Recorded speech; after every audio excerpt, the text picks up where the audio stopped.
What is up, ladies and gentlemen? There is ain't no way we have no more music. Again. Um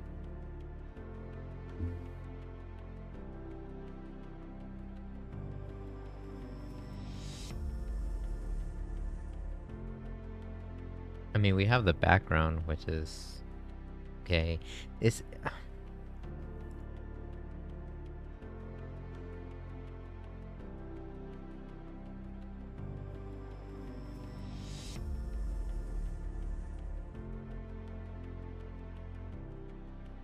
I think what I am going to do is very quickly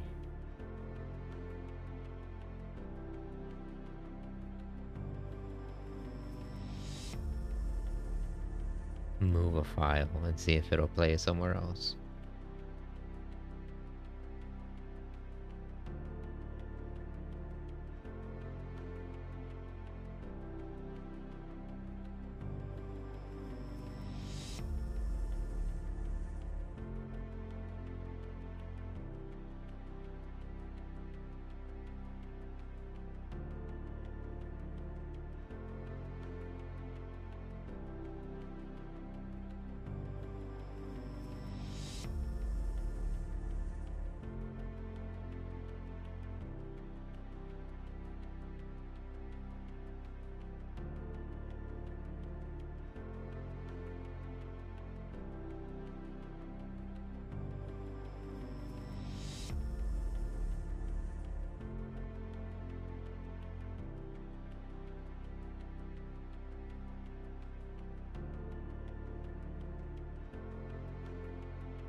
Alright, bear with me, bear with me.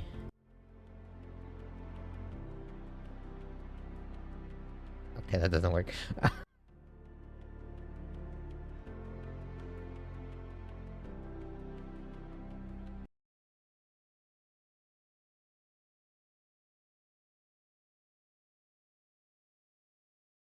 What is going on? Man, you know what?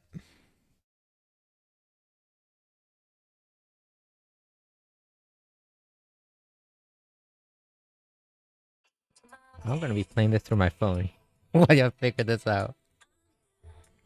Hopefully the audio gets captured. It's gonna sound shitty, but you know, it's whatever. If I figure it out.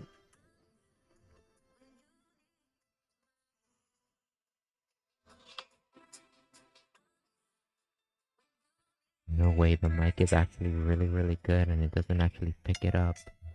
It only displays my voice. Oh my god. Well, ladies and gentlemen, you know what? It's times like these where I reach into the deepest of my pockets and I try to entertain you while I set up at the same time.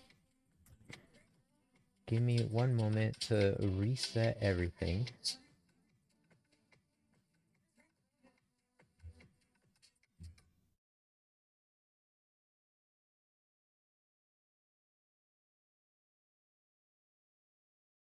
I hope the timer doesn't reset. It does reset. Okay, that is dumb.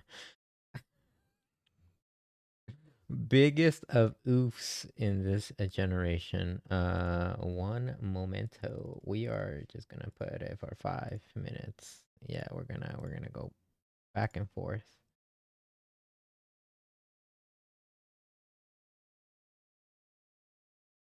Okay, yeah, cool. So I got jokes for you. Who likes dad jokes? I do. What happens when you severely overclock a PC? Anyone? It goes up in frames. Start cringing because I got more of these. I got plenty more of these, okay? What is a police? I don't know, wait, that one might not be too PG. PG? PG and PC. I'm gonna skip that one, you know. If a piano player is called a pianist, shouldn't a race car driver be called a racist? You know, things to ponder. Things to ponder. Well, if you're just joining us, well, welcome. The stream is scuffed because we have no music. We only have this ACC background music, which is not the absolute greatest. It's basically just the basic stuff. I honestly have no idea why.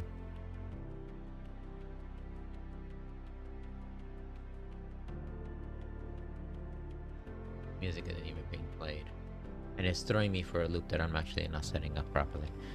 Oh lord.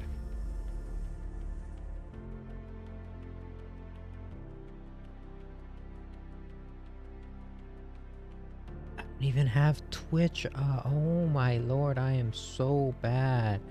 How do I know that you guys are even responding to me?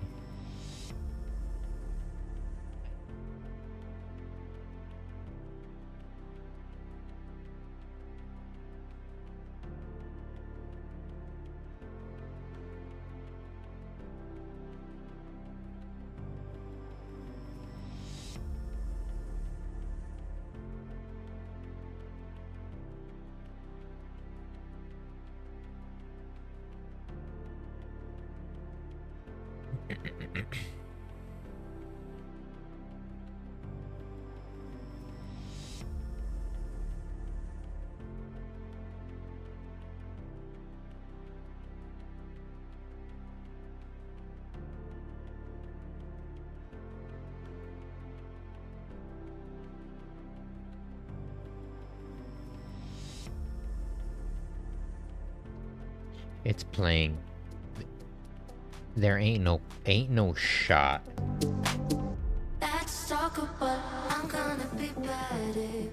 Wow. Just wow.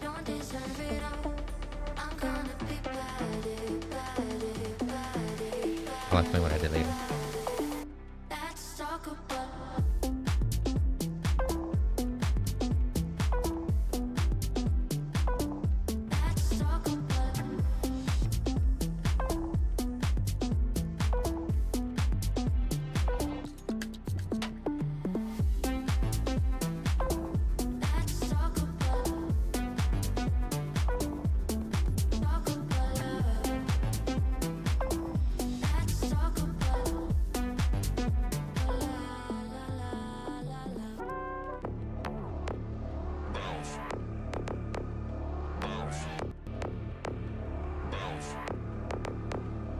I got a bottle of Patron and some lights off. Two red devil looking eyeballs. And I finna turn up when the night falls. If you hear a siren, then it's my fault. Jump in my whip, baby, let's ride. We ain't gonna stop at a red light. And I'ma take shots like a Tech 9. It's gonna get live. Here we go, it's about to go down. Let me know, I'ma buy another round. Get low, drop it down to the ground. Oh yeah, wow, shorty make it bounce. Mama see the put cuffs on my cardiac. Took my breath away like a heart attack. And I'ma spend every dime and my money back. Everybody wanna know. If you're ready, let me know.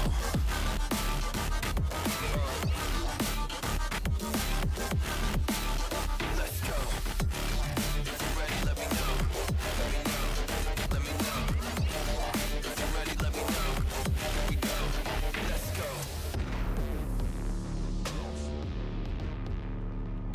Well, how's everyone doing? Yo, today we're in Laguna Seca. We had a scuffed startup that needs to be worked out, but nonetheless, before I get even into any other additional details, welcome back. Glad to see you here. Let's get the show started.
Yo, man, we are all sorts of behind. My mic arm is squeaking. Anyway, welcome back. This is a 5FI Racing.com Twitch channel. That's 5, the number 5, FI Racing.com. You put that in your URL in any web browser that you choose, whether it be Google, Microsoft, or whatever. Why is this not full screen? That is embarrassing. There we go. And you show up to this website. From here, you can click on Discord and join us, get any inside details, behind the scenes stuff, potentially surveys, talk with us. If you're on Twitch, hello. You can follow us on Twitch. But you're already watching here. But if you're not, you're probably on YouTube. You should follow us on Twitch because that's where we stream live. Maybe potentially in the future we'll dual stream to YouTube. Who knows? Instagram, go ahead and click on it. Follow. It's. I heard it's mandatory that you have to. You can click on Reddit. We post there every once in a while. But SimGrid, this is what we want. Go to SimGrid Season 7, the very first one. This is the 5FI first, for me at least. We're at grid capacity here. I wonder if I can just like zoom in. That's one thing that I noticed that was just... Oh my lord, I'm making improvements. Let's go. Why is... Ignore that. We're at capacity for the silvers, but on the golds, we have one more spot left if anyone wants to, partake. Rules. We can actually read the rules and everything. Oh my lord. LFM BOP isn't used and updated prior to each race. Well, I can read the rules because, it's in front of my screen. But when I was noticing back, when I was rewatching videos, it was pretty damn hard to do that. And zooming in on the computer is not the greatest. On your phone, it's doable, but it's still kind of, it's whack. Anyways. What does that mean? That means the LFM BOP, It means all cars are going to be balanced, or try to be balanced near each other. That means the Lamborghini is putting on some weight and we're slowing it down. And something like the Bentley is being put on a diet and we are speeding up and amping its horsepower so it can keep up. This is the little details that matter. Race drops, you get 2 race drops. So that means the scoring is based at 7 races instead of all 9. So you can drop 2 races. If you don't drop 2 races, the best of your 7 races are going to be taken into consideration in terms of the standings. Obey all yellow flags, don't be a doofus. Penalties, if you DC, disconnect, you rage quit, you just decide I am done racing and just leave before you serve a penalty. Well, good news for you. You're going to serve it next race, so, don't do that. Code of conduct, be nice, don't be rude. Self-explanatory, I guess. Banter's okay, just don't go overboard, I guess. Incident reporting, report your own incidents. If you T-bone somebody, that's okay. If someone T-bones me, we got problems. So I speak, or so I hear. And that is all of the rules. We're gonna go to standings here and we're gonna see, we can actually see everything in like full screen. This is amazing. Albert Tranchisi is P1 with 183 points. We have Joshua Worley in P2 with 141.5 points. Zach Manriquez is right behind him with 130 points, P3. Albert Guiana right behind him, trying to fight his way back up. He's at 125.5 points, P4.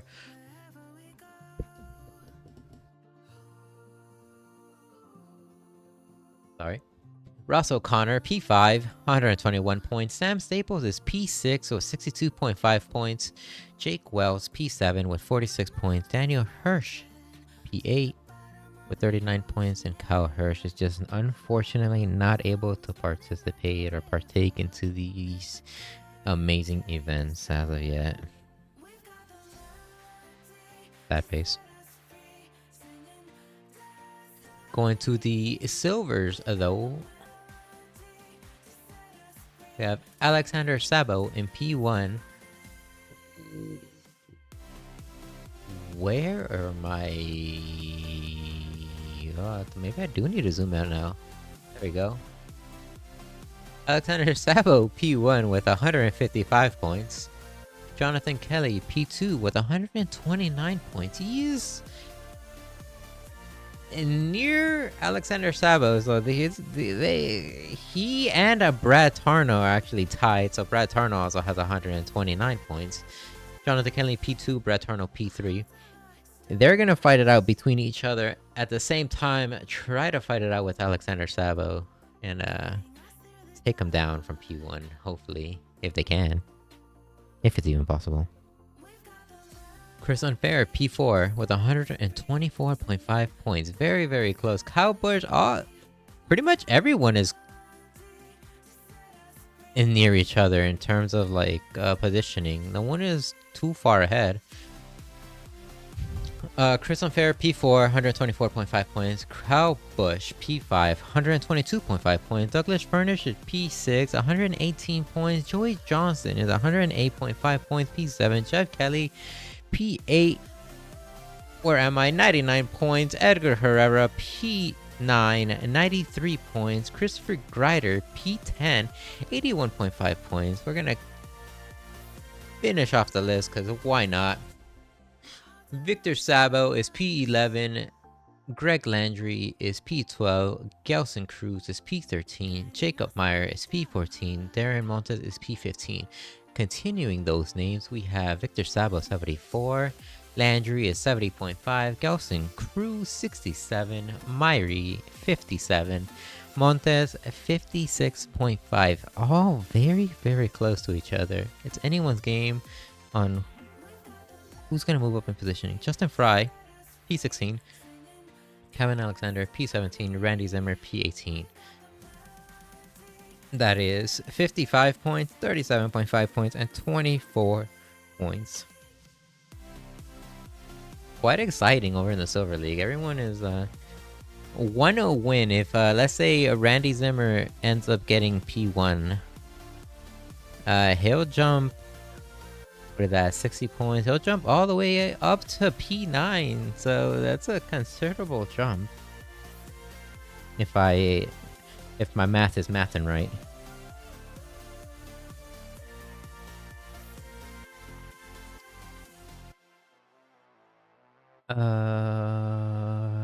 Regardless though, let's go and check out our race recap for Watkins Glen.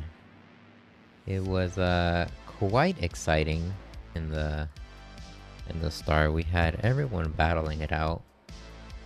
As you'll see here, it gets very hectic up in the front and towards the middle of the pack. And also a 5 FI first is no one died. Lap 1. Like everyone survived lap 1, so that was pleasant and quite surprising. If you saw in the back, that was Alexander Sabo who just smacked himself into the wall.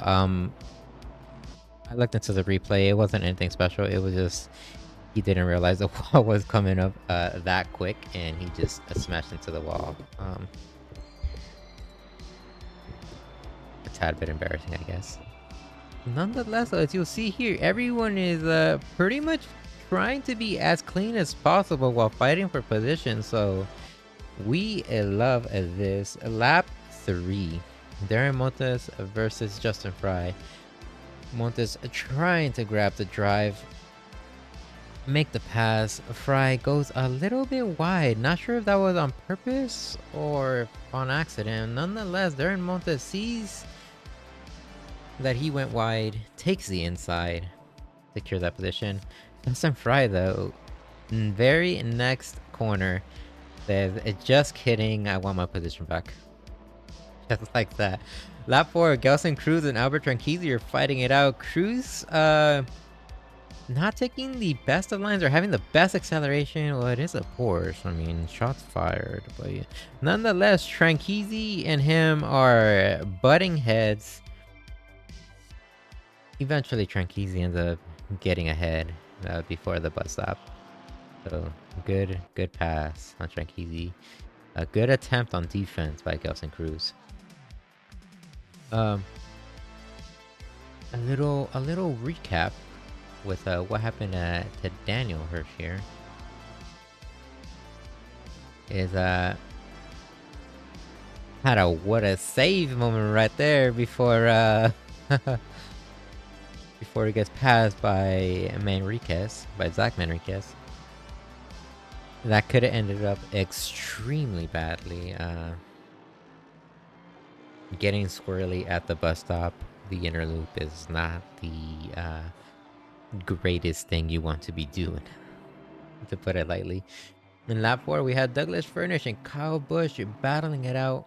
Kyle Busch side by side, or attempting to be side by side, and eventually manages to overtake Douglas Furnish. Very good and clean, crispy driving. That's what we love to see.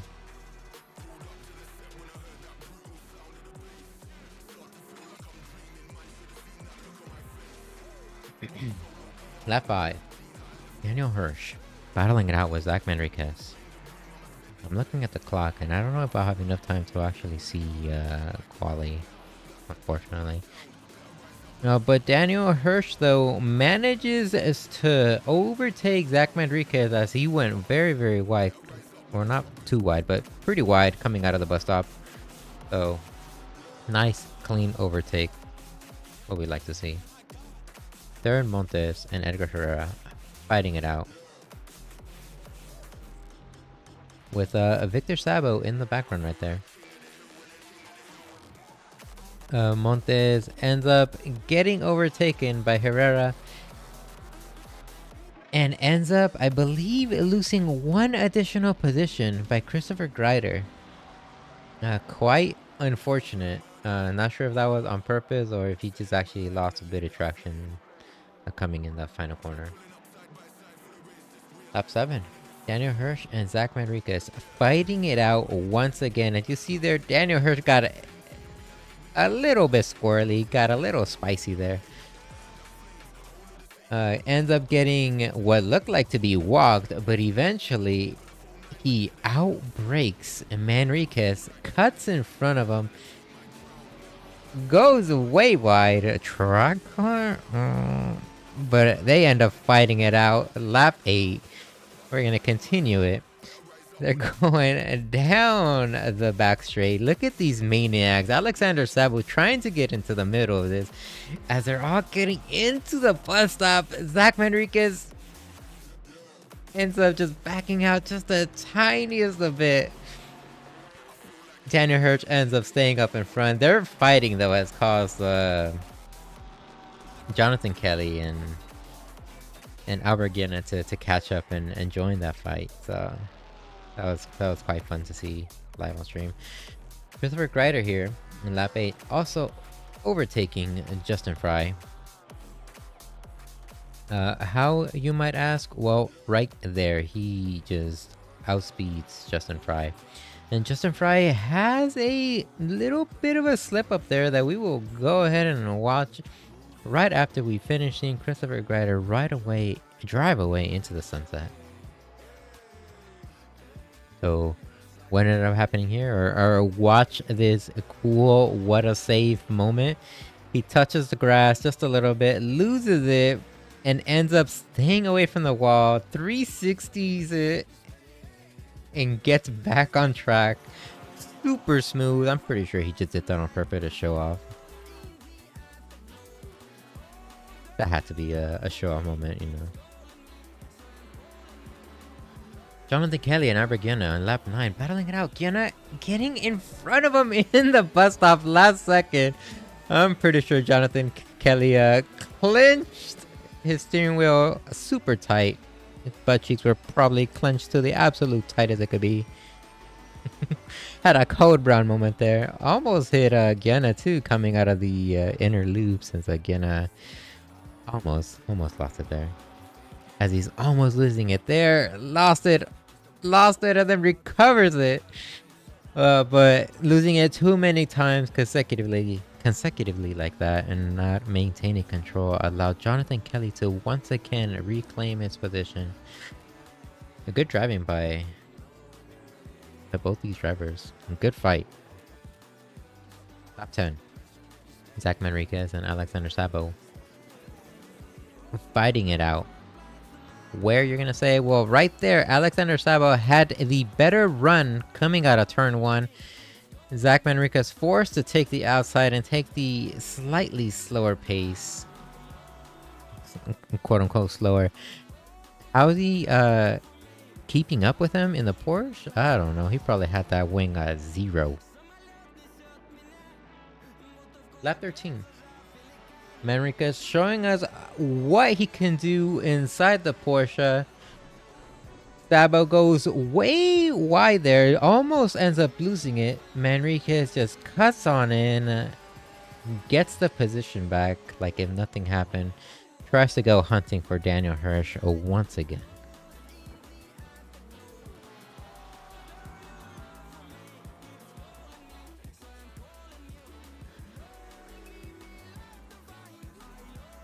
You know what I just noticed? I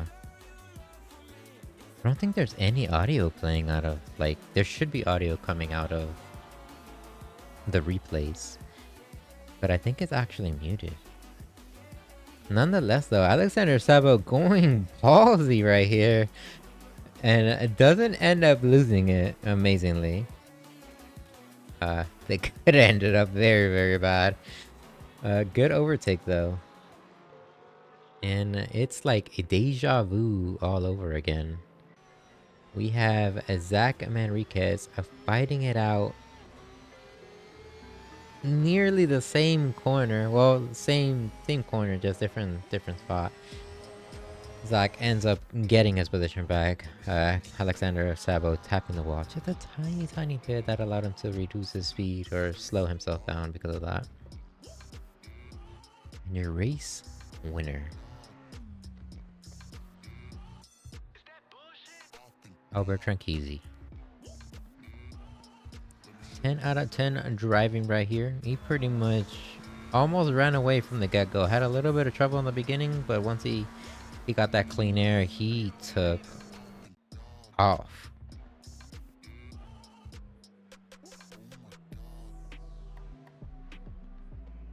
And we'll go to race recap number 2 momentarily as we watch these two buddies chat it up after the race. Recap number 2.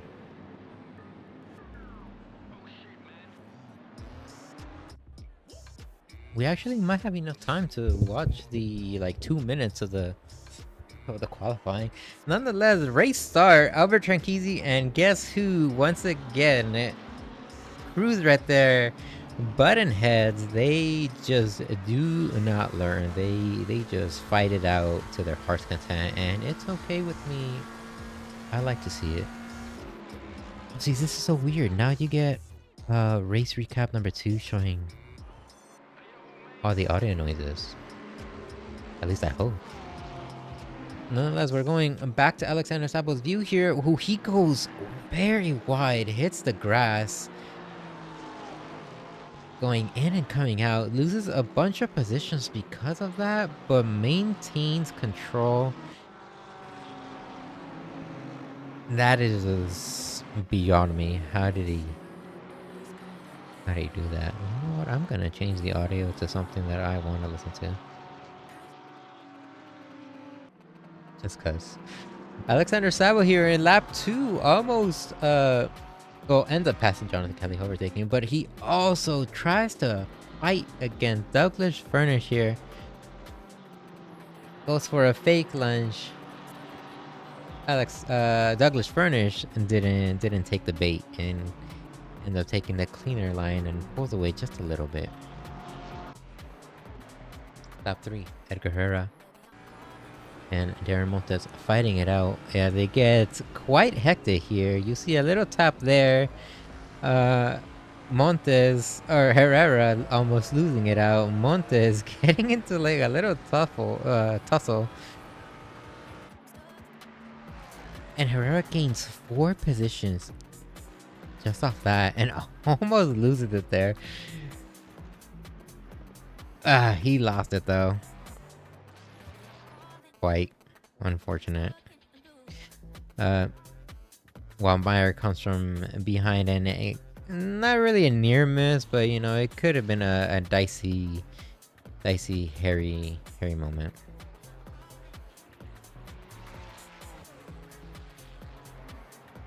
So, what ended up happening to Jacob Myrie here? Him and Montes end up touching, and Myrie saves it from hitting the wall. What?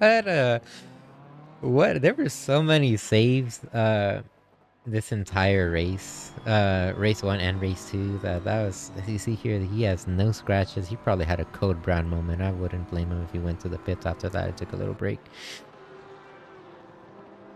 Lap 3. Jeff Kelly and Albert Guiana. They're fighting it out. As you see in the front, Albert Guiana is there. Jeff Kelly goes on the inside, makes moves happen. Guiana not able to defend, doesn't have the top speed. Ends up going just a little bit wide, unfortunately. But the fight continues between Jeff Kelly and Brad Tarno, which we will see later on in this replay. What ends up happening here, though? We have Alexander Sabo and Douglas Furnish fighting it out. Jonathan Kelly introducing himself just a tad bit. They touch bumpers just a little bit, forces Alexander Sabo a little bit wide. Kelly still close right there, trying to take advantage of any situation that arises here. Sabo goes for another little fake lunge, and Furnish does not take the bait and stays up ahead. Myrie and Montes finding it out this time.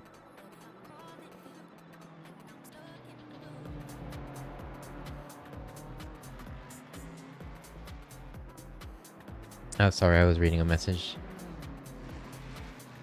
Myrie ends up overtaking Montes in the corner prior, 2 corners prior to this one. Oh, very nice move. Nice clean moves. This is exactly what we love to see. Lap 6, you have Chris Unfair battling it out with Brad Tarno. He has the speed. He has the downforce and everything. And he ends up securing and keeping that position. Very nicely done, Chris Unfair. Good moves. Good moves. Top tier driving right there.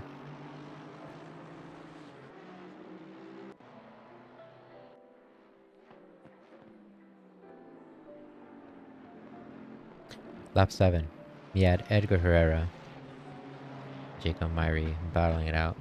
Herrera goes a little wide. I wonder if I should, say Herrera the way I've been always saying it, which is kind of hard in English, or if I should just say it the way I want to say it, which is Herrera.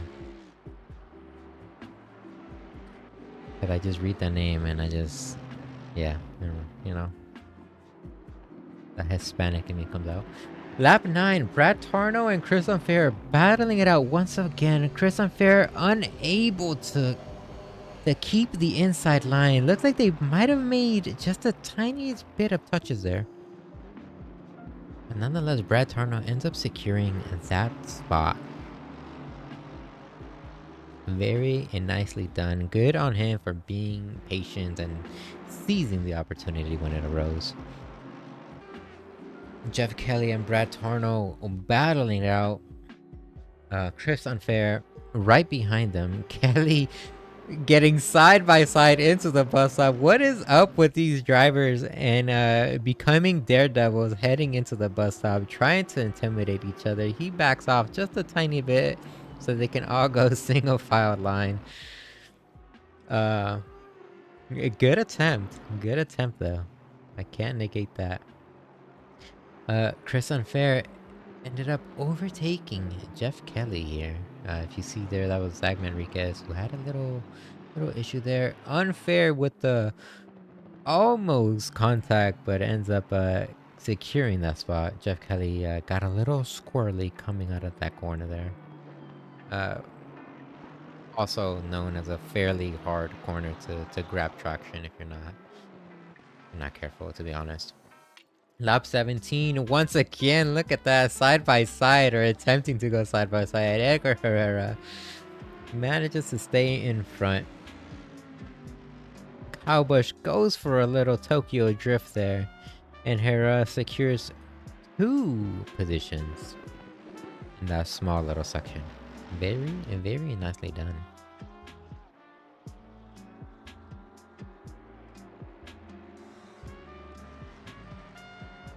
And lap 18 with why am I blanking out? With Montes in the back, following closely. Your race a winner once again, Albert Tranchisi.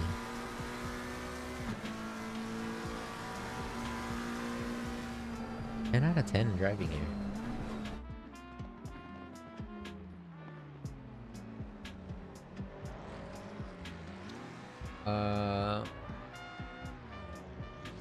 Well, ladies and gentlemen,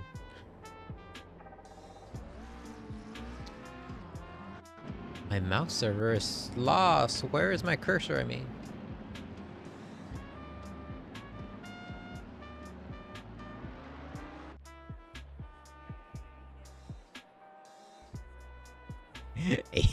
okay, yo, wait.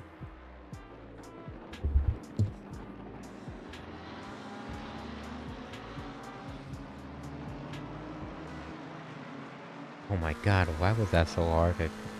For whatever reason, my mouse was stuck on a different screen and it wouldn't allow me to drag and, you know, do what I need to do to switch scenes and stuff. Nonetheless, though,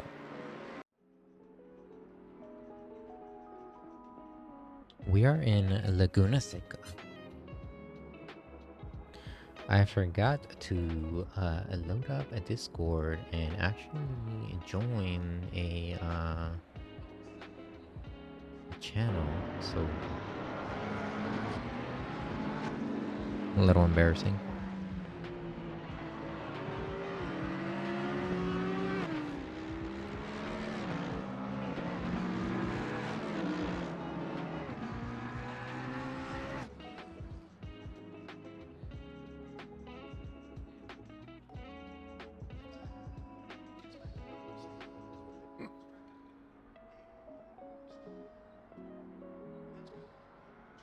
Oh my, I'm having all sorts of gaming glitches. We're going live here, well, into the qualifying because we still have 2 minutes left.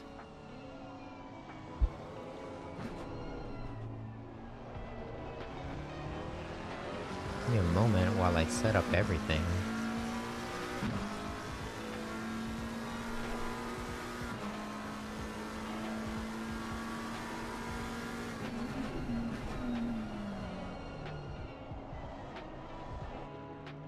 Right now we're currently watching Jake Wells.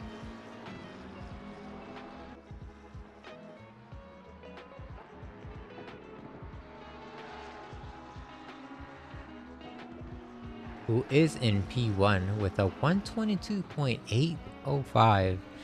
Joshua Worley right behind, chilling in the pits. He's at a 122.940. We already heard this song. I am changing it to another little jazz song.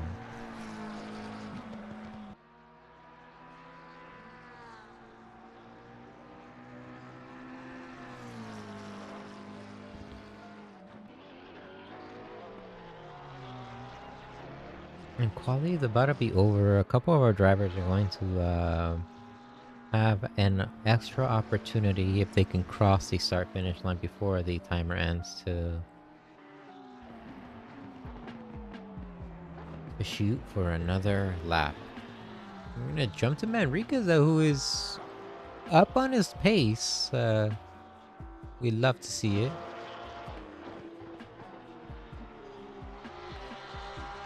So today we're in Laguna Seca. Oh my god. Seca.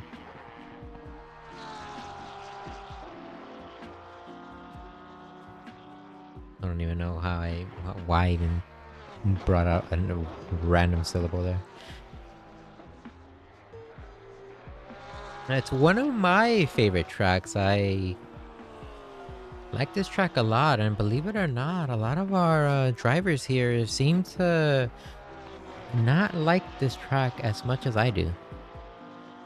Unfortunately, no.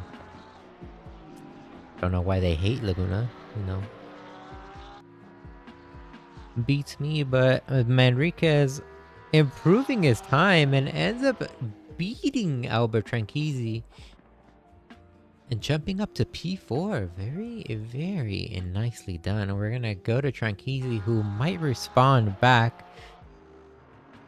and reclaim that P4 spot. Let's see how he does. He's into the final corner. He's improved his time by a considerable margin. He actually reclaimed a P4. Super nice. Very nicely done.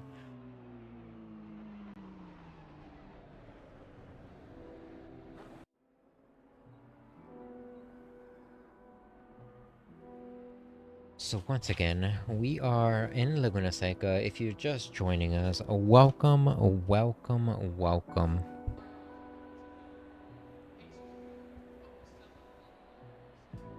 Couple of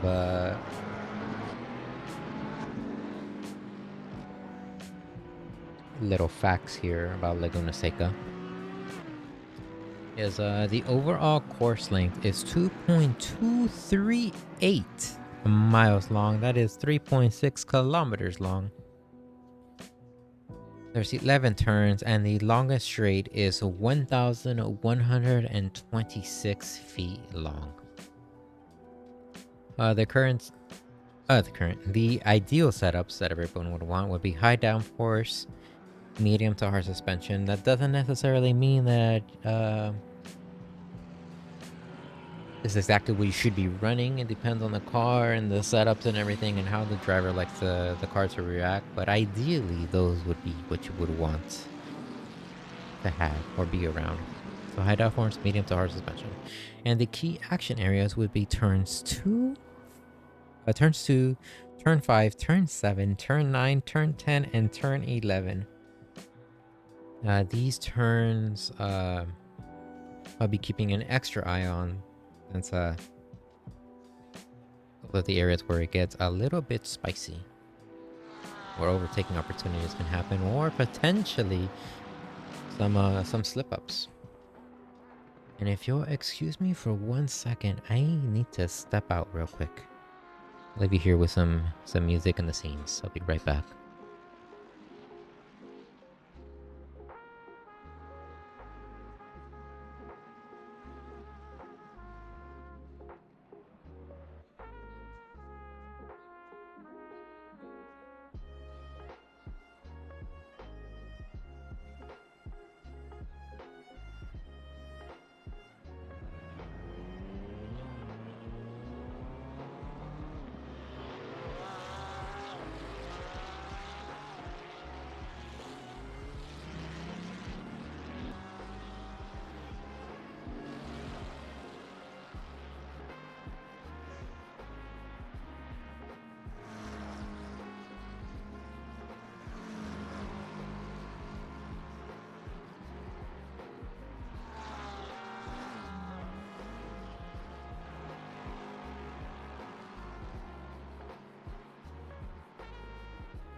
very quickly. Oh my god, I'm so far behind.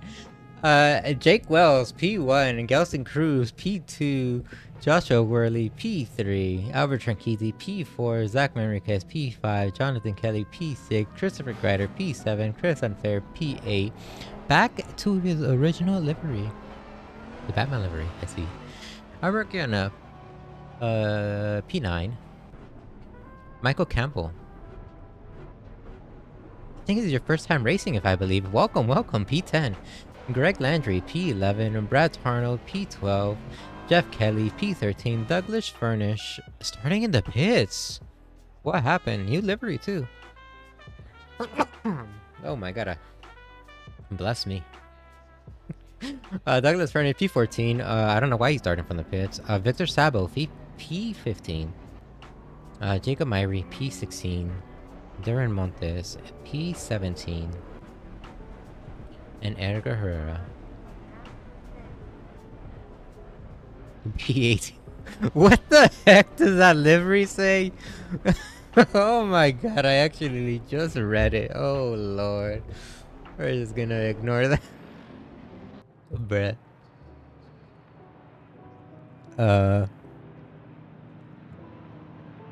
Anyway.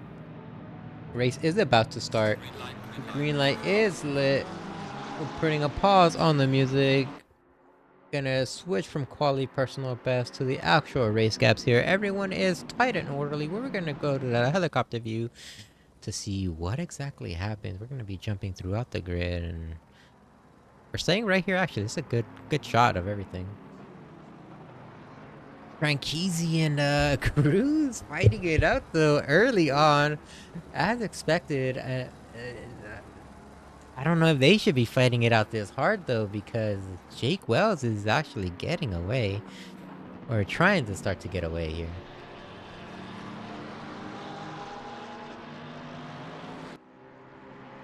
Cruz is off-road. What happened to this dude?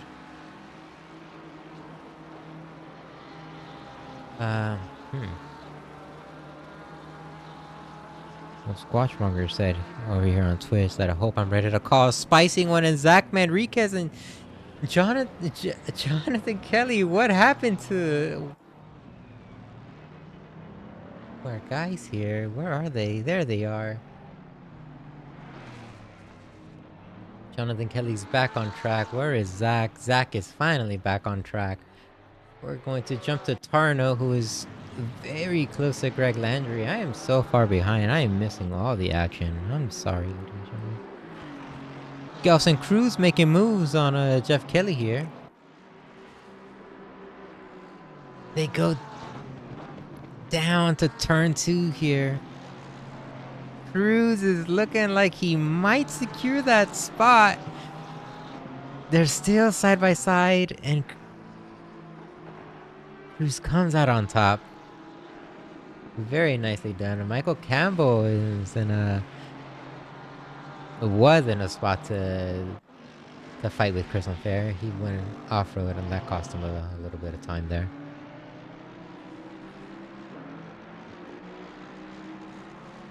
I'm gonna stick with him as he's the closest battle that we have currently at the moment. He's 4/10 right behind Chris Unfair.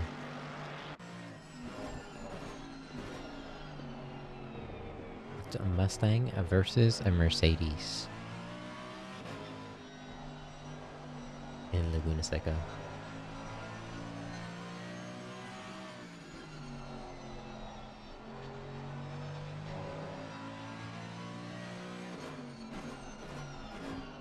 We're gonna let this battle simmer. We have potential contact with Brad Tarno and Gelson Cruz.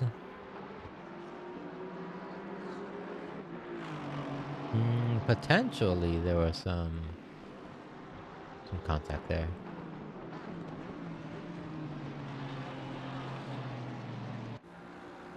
Jumping back to the front, we have Albert Guiana holding down P5. Albert Tranquisi has a yellow flag. He spun out. in where is he? He's in the fourth corner. Or turn 4. And how unfortunate he is forced to just stay there since oh no! Edgar Herrera just didn't see him. Oh, that's gotta smart. That's gotta hurt. Edgar Herrera has to get to the pit. Tranqueezy potentially going to limp it back to the pits as he has a considerable amount of damage.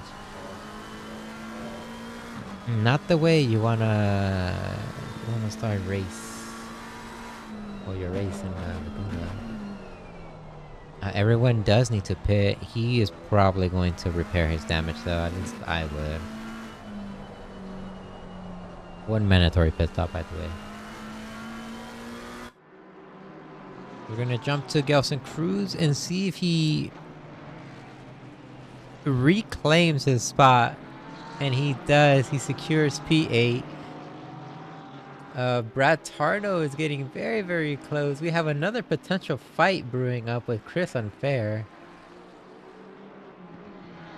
Guiana, so that's gonna be exciting to see in the future. Jonathan Kelly also having a fight out there. Brad still side by side with Jeff Kelly, not giving up that position as easily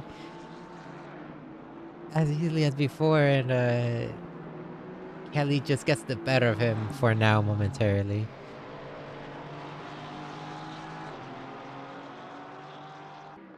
As you go to the fight with between these two side by side in turn 6. Oh, this is gonna be Douglas Furnish's opportunity to just get right by both of them, and he does, heading into the corkscrew.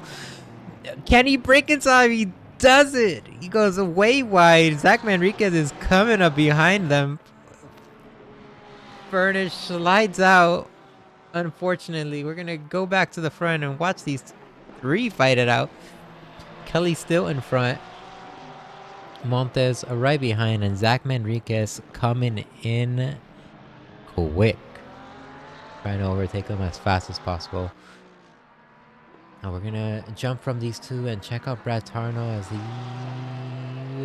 he is heating up. His fight is heating up.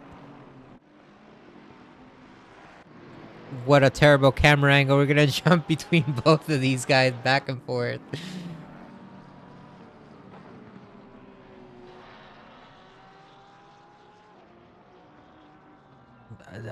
What is going on? Oh my goodness.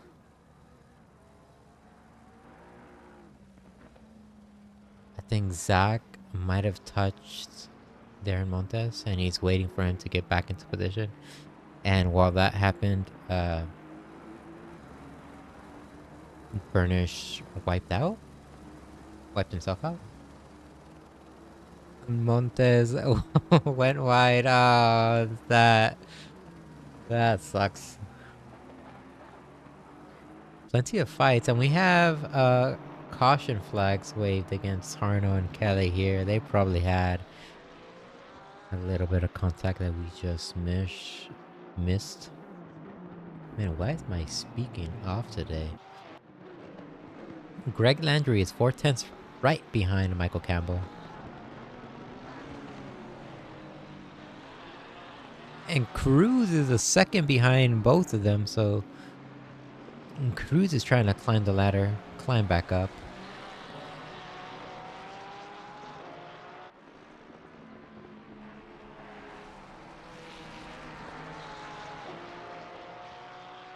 We're gonna stick to this battle as this is the closest battle in this current moment. We're following Greg Landry here. He has Michael Campbell in front of him. And Gelson Cruz behind him.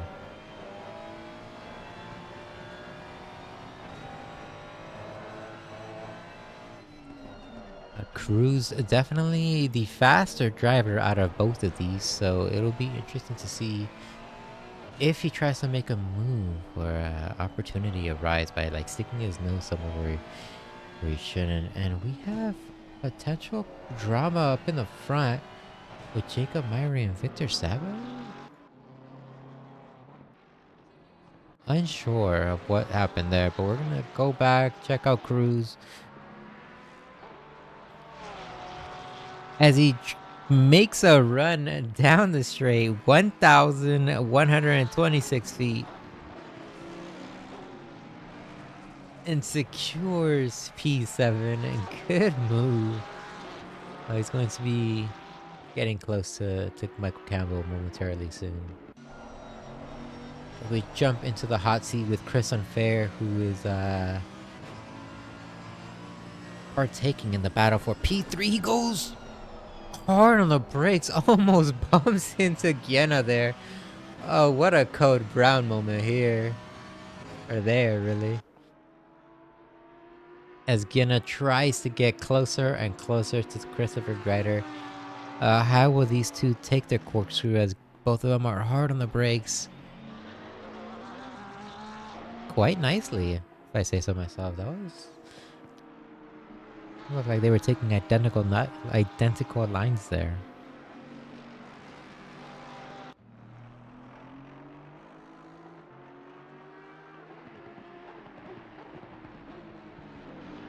So far, Chris Unfair,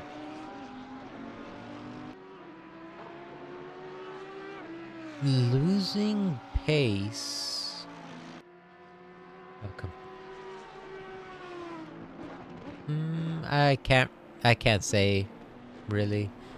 He's not slowing down, but he's not speeding up, so he's not gaining or losing time.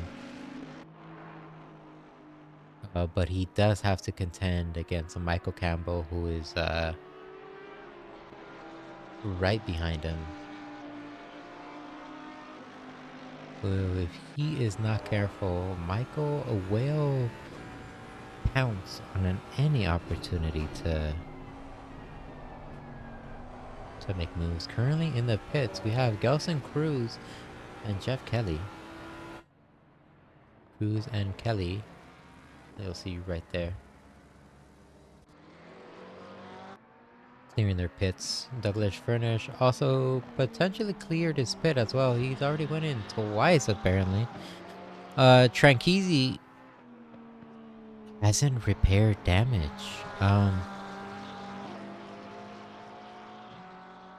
He is sticking it out. He's going to be on the struggle bus, ladies and gentlemen. I'm wondering what his strategy is, or if he's just calling it quits and just sticking it out for the long run, or the long haul.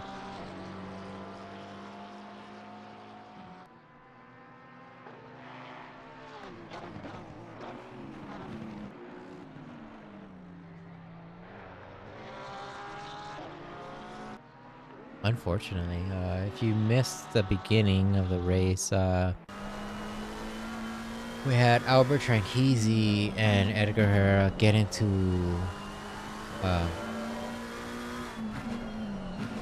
oh, they had contact. Oh, he's finally going to the pits, actually.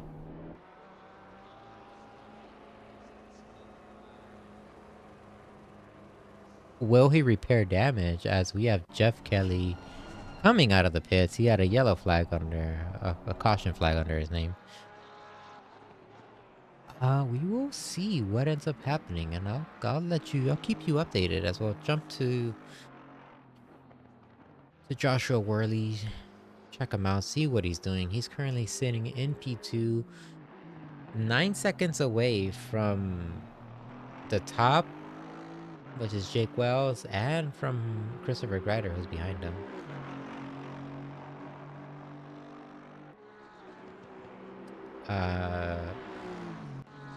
Ratarno fighting it out.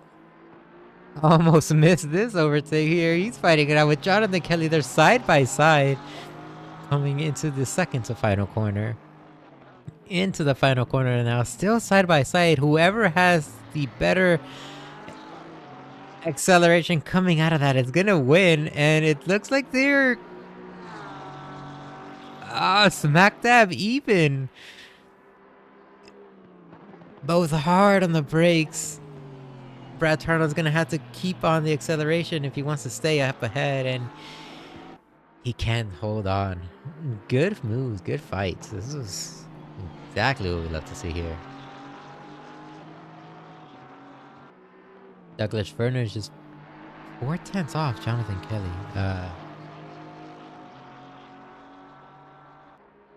Wanna jump, but this fight is really, really good so far.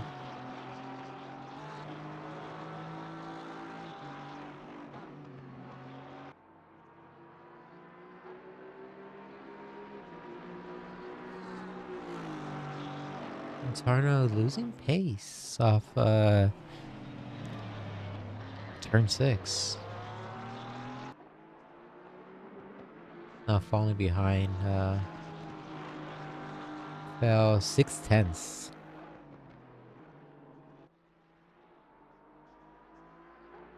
There's no shot.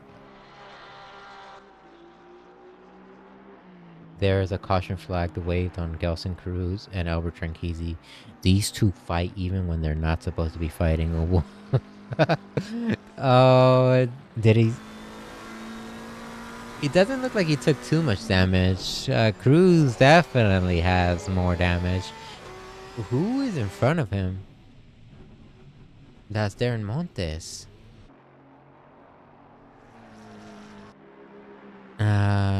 Somehow, probably Darren Montes ended up cooking that corner a little bit too much. Went into it a little bit too spicy and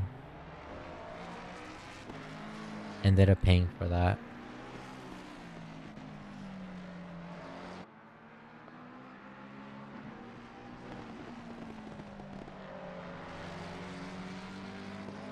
He has Tranchisi on his tail now. It's probably going to be a no contest here. Montes has damage. Tranchisi doesn't. He's just gonna walk him.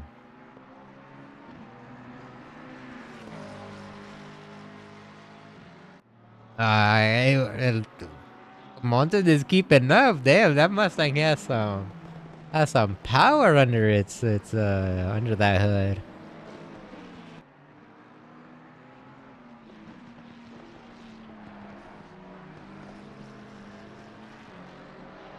We'll keep an eye on what happens to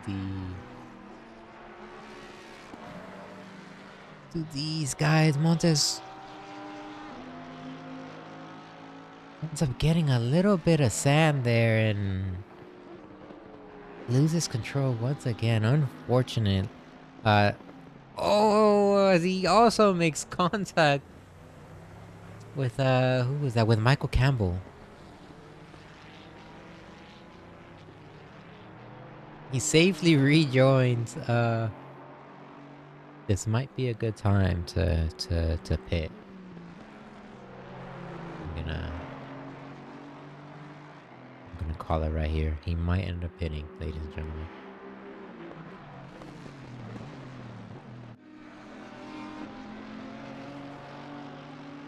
Gianna goes a little bit wide, unfair, putting the pressure. Oh, this is Unfair's opportunity right there. Albergina dipped his toe, his tire, into the sand out of the final corner. That's going to slow him down just enough for Chris Unfair to overtake him. But the switchback live on air, Albergina gets him back. Doesn't allow him to secure that position. What great driving. Chris Unfair couldn't get his Mercedes stopped in time, but Gianna is making a little bit too many mistakes. Extending his reach on the track just a tiny bit, and here in Laguna Seca, that is not what you want to be doing. Track is pretty much surrounded everywhere by sand and gravel. That will severely hinder your pace.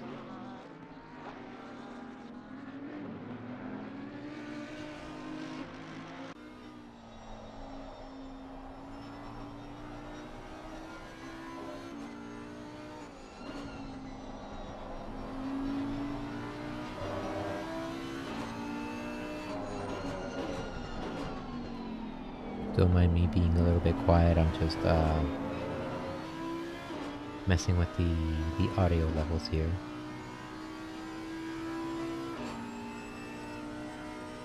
Since everything is slightly out of whack. What is not out of whack is Chris Unfair's driving and his ability to pressure Albergiana though. He is less than half a second behind him and putting even more pressure as he gets even closer.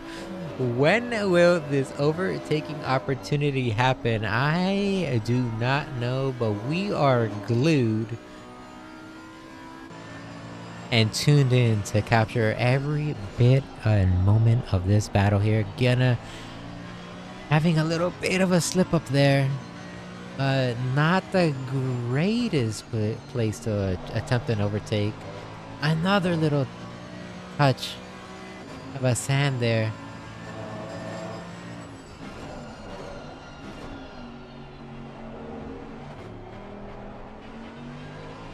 As they head down the Corkscrew into Rainy Curve, corner right after Corkscrew. So far, it's looking like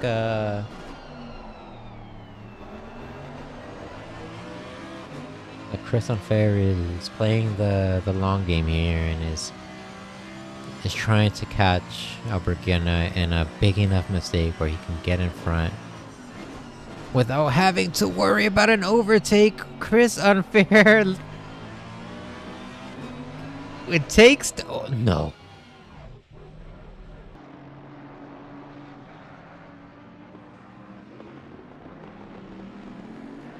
Chris Unfair takes the wall.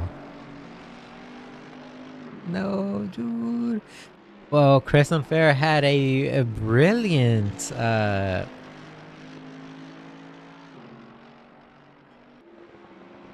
couple of laps there, attacking for P4, so that was quite exciting to see. And one slip up, one aggressive acceleration coming out of turn 2, the Andretti hairpin, and that's all she wrote. That you just oversteer, and once you get into that oversteer, it's very hard to come out of it.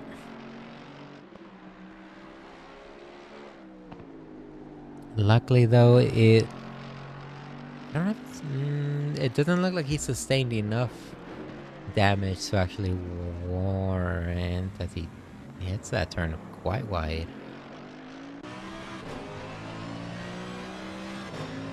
He did sustain quite a bit of aero, so his top speed is going to be hindered. I'm not sure about everything else though.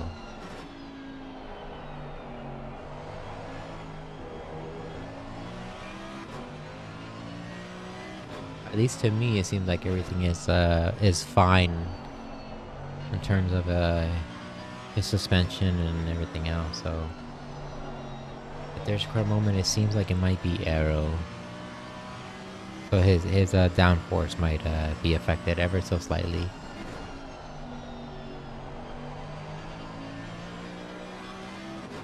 We will be posted on this. Well, while Chris Unfair recovers from his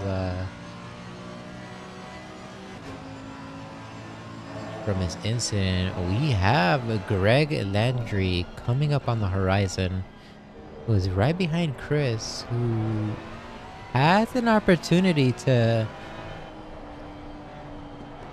get closer and potentially battle with him and claim P7 from P6 from Chris Unfair.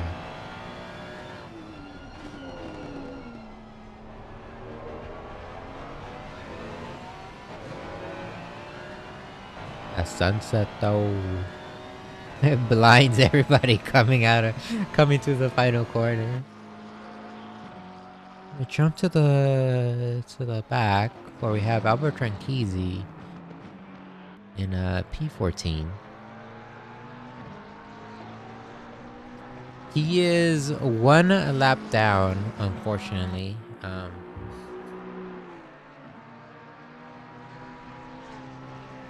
Due to an incident he had in the beginning.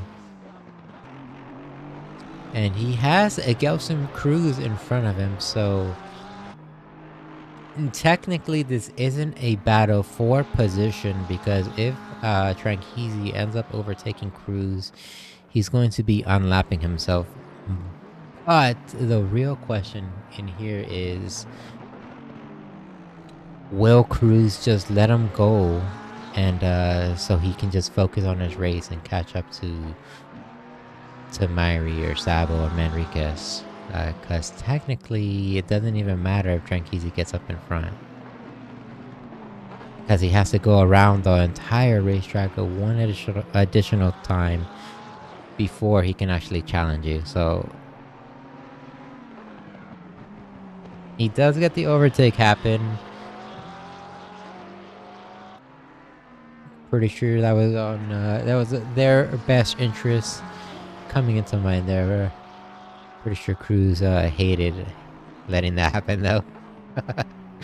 Letting a rival just go around you like that.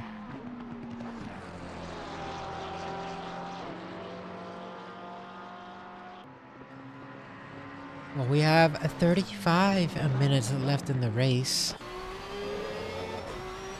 The closest battle of the night right now in this current moment is between Jonathan Kelly and Zach Manriquez.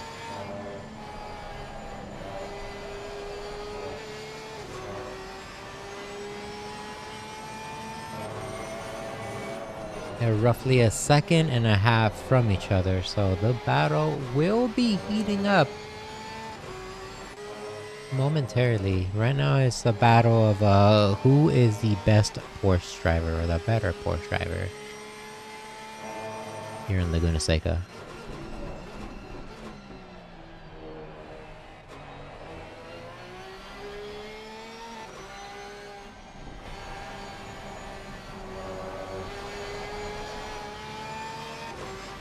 What happened to Brad? Well, he got overtaken by Jonathan Kelly and Zach Manriquez.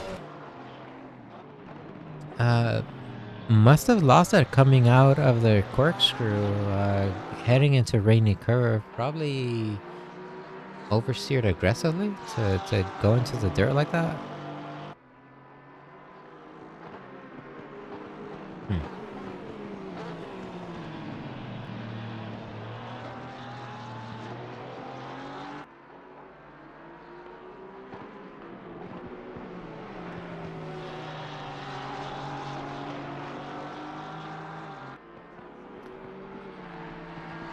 You know what I noticed?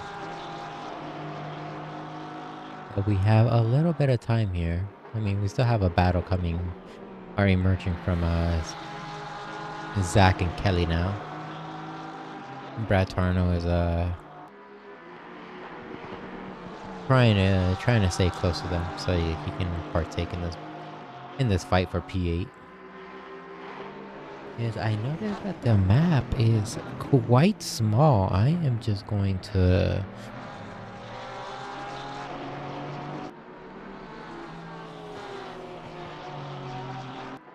don't mind me. We're just gonna see if that's a little bit better.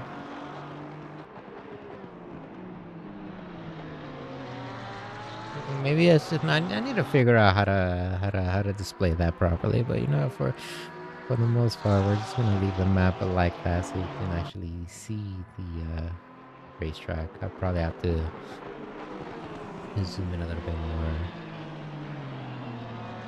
or see what's up with that. Zach is getting close. Brad is being left behind. Jonathan Kelly is getting put on defense. Douglas Furnish parking where he shouldn't be parking. Sir, you can't park there? Oh, you're moving. Okay, sorry.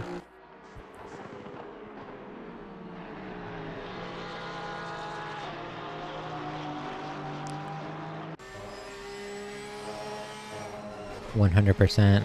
Jonathan Kelly is going to be feeling the heat now. The fight is on. This is also Brad's opportunity to get closer and introduce himself into this fight if he doesn't make mistakes. Like, if you just saw him in the background, he did not take the corkscrew, ideally. Took the gravel or the dirt. Oh, was that a bump? Is Zach Manriquez getting that hungry that he's trying to let Cali know that, hey, I'm right behind you. You better move it or lose it, bro.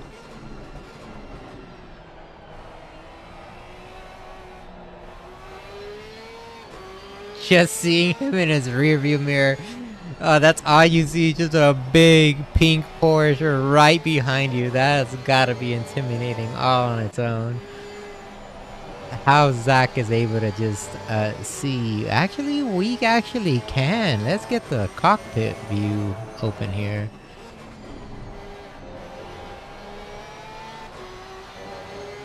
Momentarily, we see what Zach sees.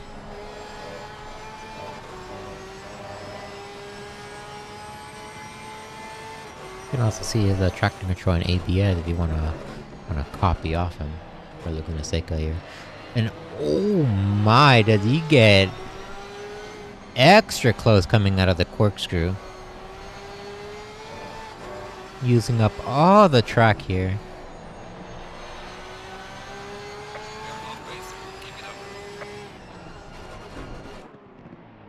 Side by side into the final corner. Who has the acceleration here, ladies and gentlemen?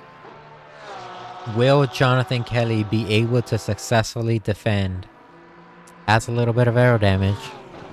Place your bets now. They both head into the Andretti hairpin. Was Zach Manriquez coming out on top? Very nicely done.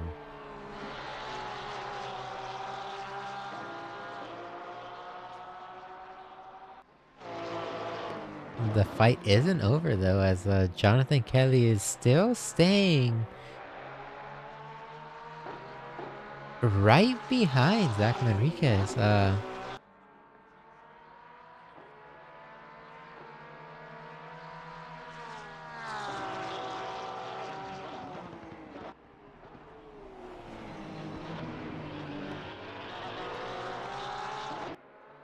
Was staying right behind Zach Manriquez. Has a... Well, he's losing pace. Looks like Jonathan Kelly's Sector 3 time isn't the greatest compared to Zach Manriquez's.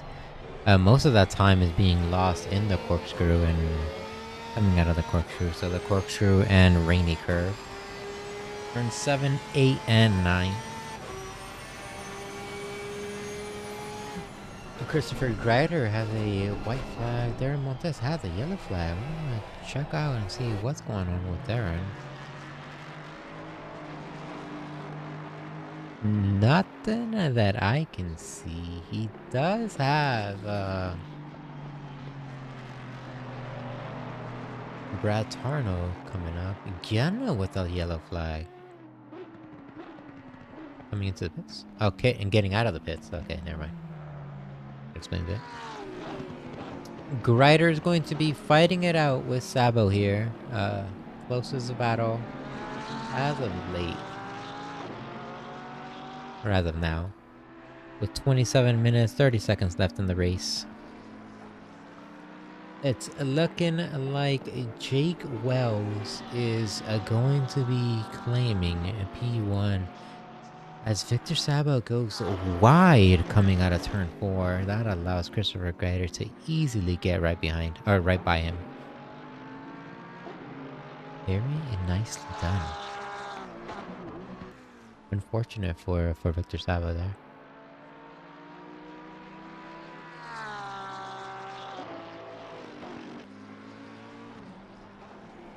Joshua Worley has a white flag. He's slowing down for... Oh. That explains it. He was fighting with Tranqueezy there. Uh,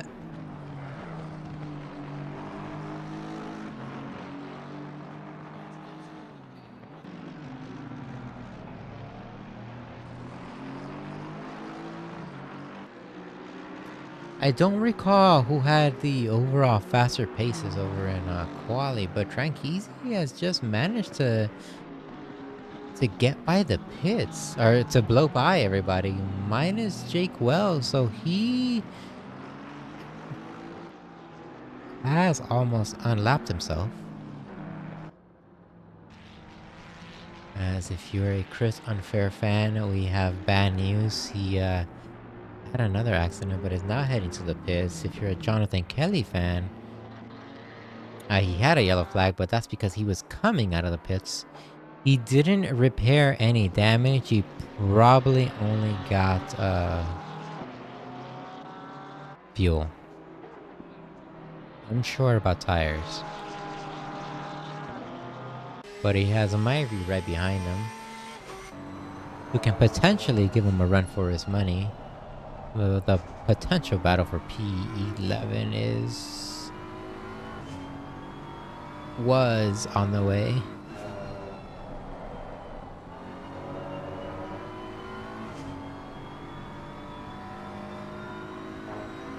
Myri losing a little bit of pace there, but it looks like he's just playing the that was a rough corkscrew. I was gonna say it looked like he was just taking the better safe than sorry line.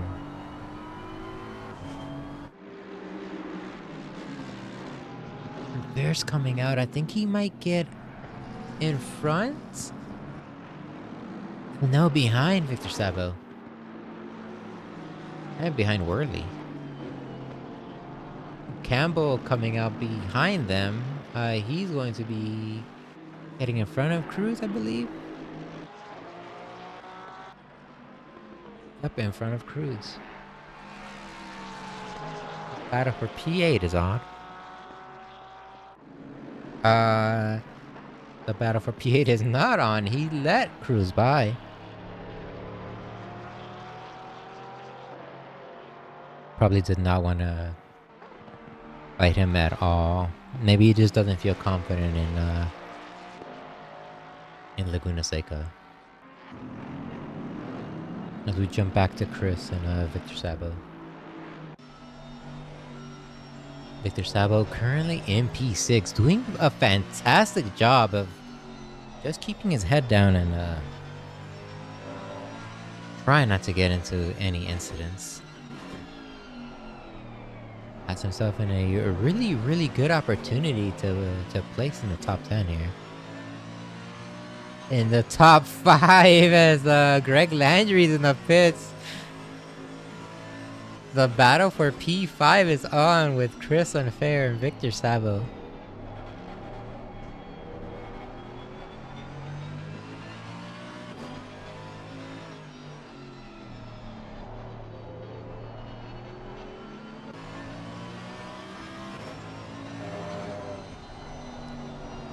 So far, in terms of overall pace,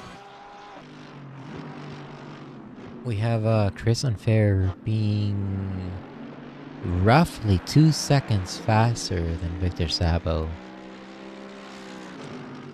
But right now, it looks like the only thing that's really holding him back is that lap consistency. The too many mistakes or just over driving. That's really the key here. Is you don't want to overdrive. As soon as you, or what do I even mean by that? I guess I should explain what I mean by that.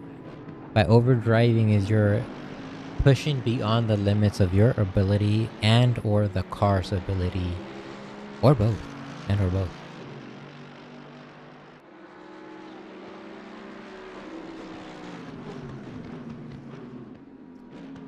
So what does that mean for Chris Unfair? He is probably pushing the car beyond what it's capable of. Because he's definitely a fast guy. He's probably demanding too much of the tires or something there as he dips inside, but he manages to overtake Victor Sabo. Oh, Victor Sabo almost makes a switchback moment happen. I thought they were gonna go side by side heading into turn 6. That would have been quite a spectacle since I've never seen anybody even dare to attempt to do that. As they're now both heading into the Corkscrew. Chris Unfair currently in P5.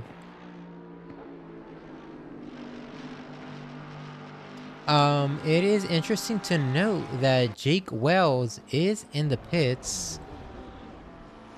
Where is Joshua Worley? Joshua Worley is way far. I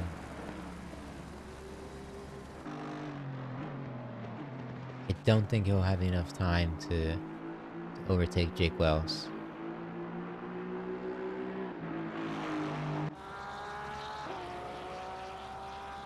I wish there was a better way to like put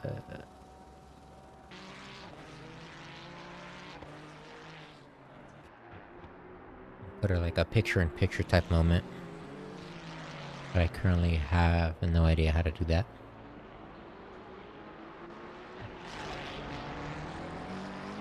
Jake Wells leaving the pits.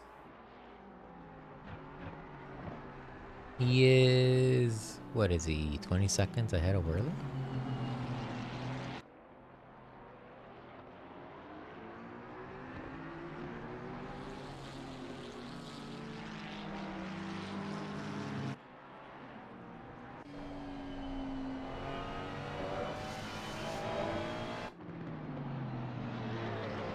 Gianna has a had a yellow flag, now a white flag.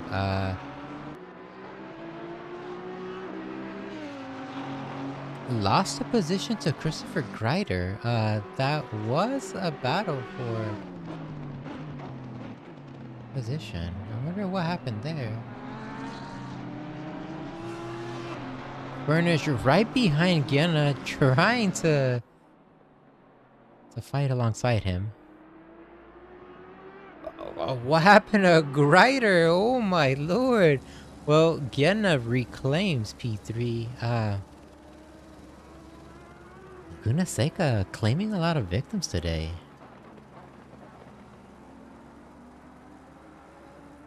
In unexpected corners, too.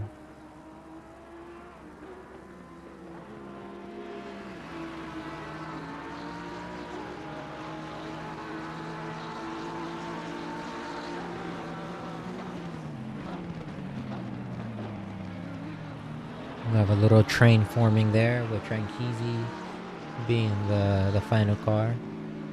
Gianna leading them. Currently 21 seconds roughly away from Worley, who's in P2. Worley 18, roughly 18 seconds away from Jake Wells.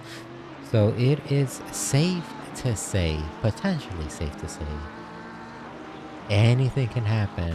But your race winner could potentially be Jake Wells, and P2 would fall under Joshua Worley. And if Albert Gianna can hold on, he'll be able to claim P3. The battle for P3 is on as Christopher Greider is stuck behind Douglas Furnish, who goes wide, so that is gonna allow Christopher Greider to get by.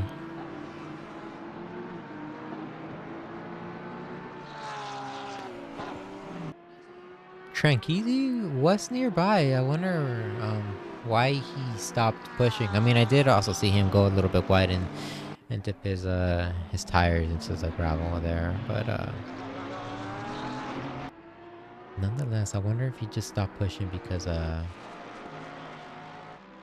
there's not enough time to unlap himself or to gain more positions. He's currently sitting in P12.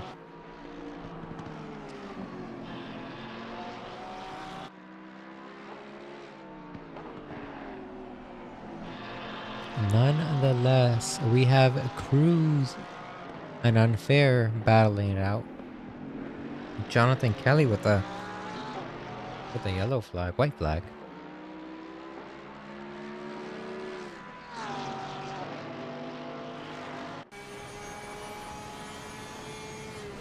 Cruz hard on the brakes, gets ever so close to Unfair.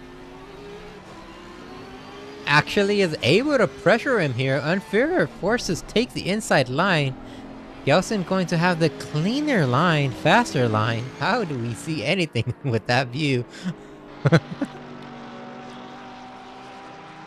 Oh, but Cruz once again goes a little wide. It seems like turn 4 is giving a lot of our drivers. Turn 5 is also giving a lot of our drivers issue. You know what? It's just the gravel itself, the dirt and the gravel, sand, and it's all this whole track.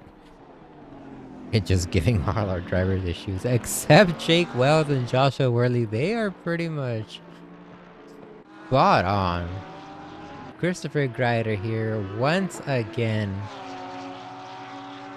at the back door of Albergina. Front door. Pause.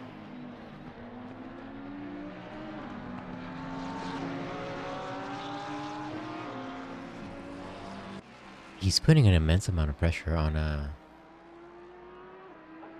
Kina there. Oh, he goes a little wide. That's gonna ruin his pace though. Gianna goes a little wide. That's gonna ruin his pace. Oh, this could be the overtaking opportunity that Ryder needs. There's no shot they're gonna go side. They're not gonna go side by side. This is not the corner to do it in.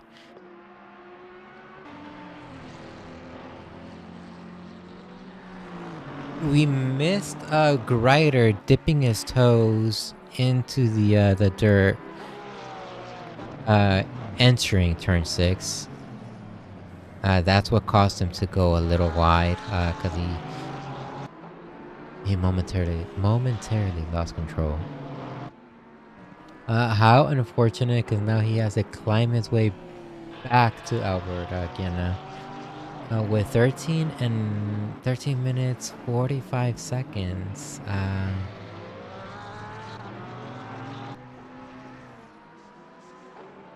don't know if that's possible. I mean, anything is possible, but who knows? What is possible, though, is the potential overtake between Cruz and Unfair.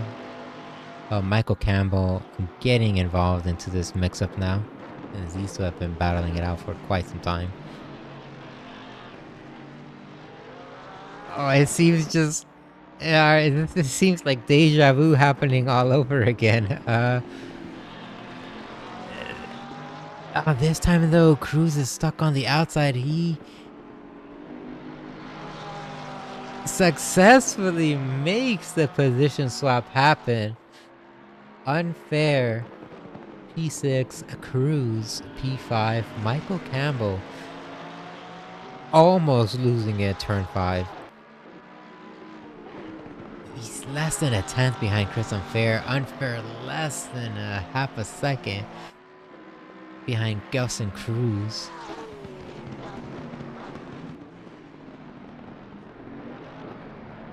This battle is too close to count, or too close to call at this current moment.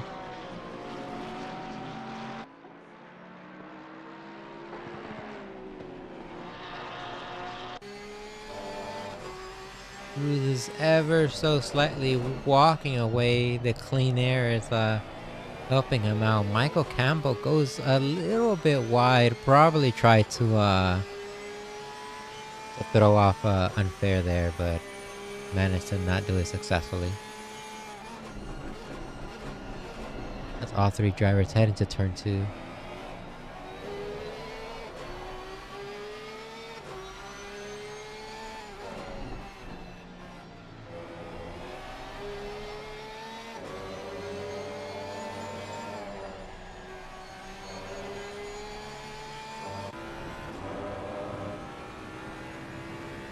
We're in the passenger seat with Michael Campbell. As he tries to make moves happen on Chris Unfair. Well, he has a run. He has the acceleration coming out of the corner. Chris Unfair trying to squeeze him out. They make contact. Oh no. How unfortunate. What happened to Myri over there? Man, that's gotta hurt. Having such a close race there. Fighting for P5 or P3 for P6 really. P5 now out of reach. One contact and lose it all.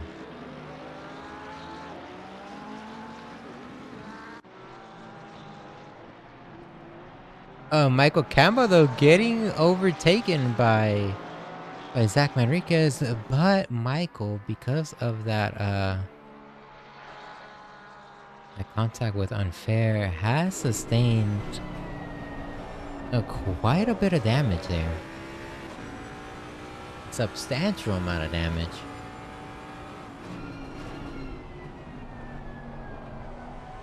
Is that Tarno? That is Tarno.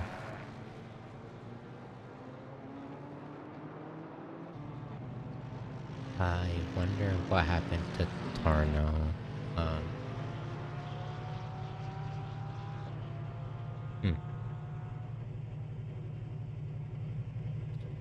Ooh. Yeah, that's a lot of that was a lot of damage.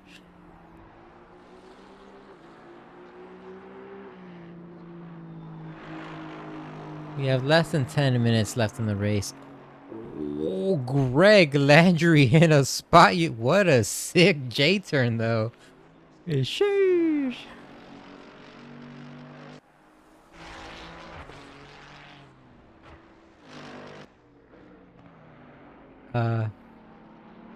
Man, Laguna is just not friendly today. It's just blaming victims. We have Darren Montes now off on the side. Between turn 3 and 2. The Andretti hairpin and turn 3. Which he's creeping on up ever so slowly. He's probably trying to let all the other drivers by before he re-enters the track safely. What we'd love to see. Hopefully he... I was gonna say it doesn't have much damage, but yikes.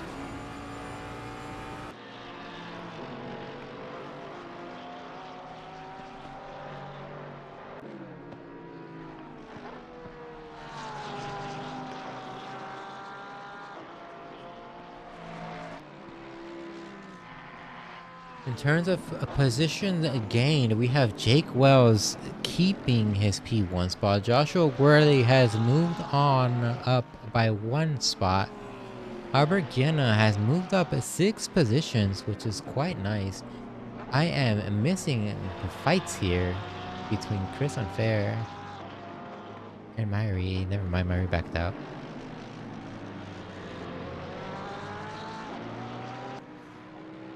Christopher Greider has gained 3 positions.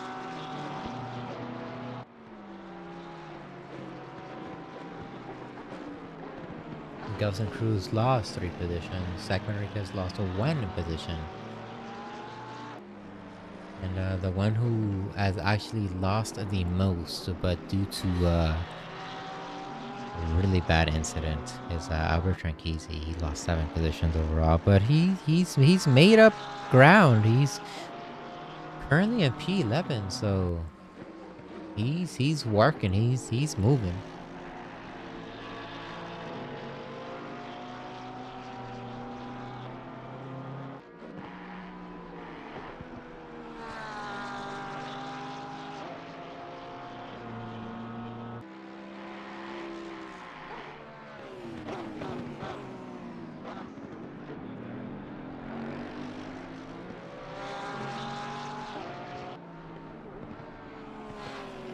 Brad is finally coming back on track. Getting between Grider and Kiana lets them both through. Respectable.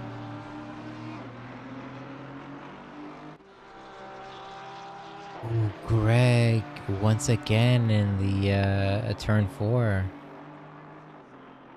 Not in the best spot you want to be in.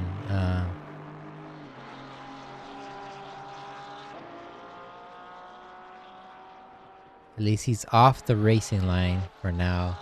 I wonder how much damage he has actually.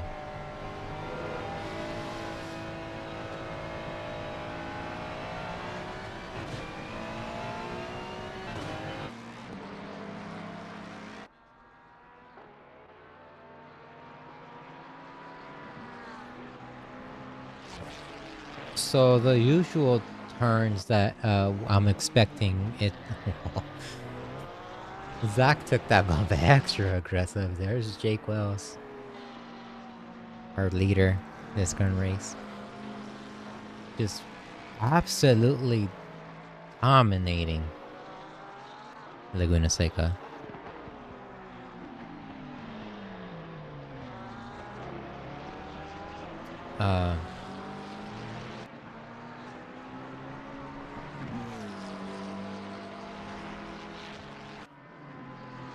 I lost my train of thought, but we're gonna go to Jeff Kelly, who is fighting with Chris Unfair. Oh, well, both drivers actually have damage, so this is pretty much a fair fight, I guess you can say.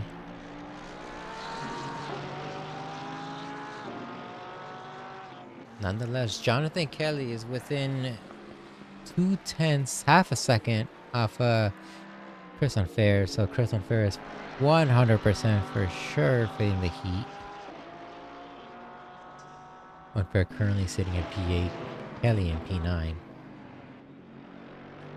Looking to make a last minute position swap. 4 minutes left in the race. Probably 3, maybe 4 additional laps left. We have Brad Tarno with the yellow. Taking out signs. Or brake markers. Ooh, Michael Campbell and Zach Manriquez also had a yellow, but I don't think they had contact. I don't think this is a green flag situation. Maybe he's just telling Michael Campbell to just go. Get out of there.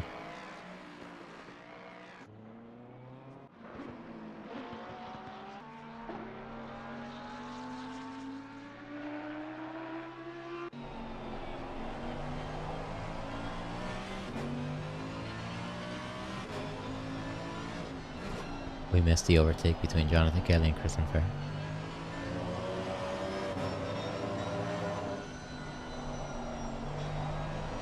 I'm so sorry.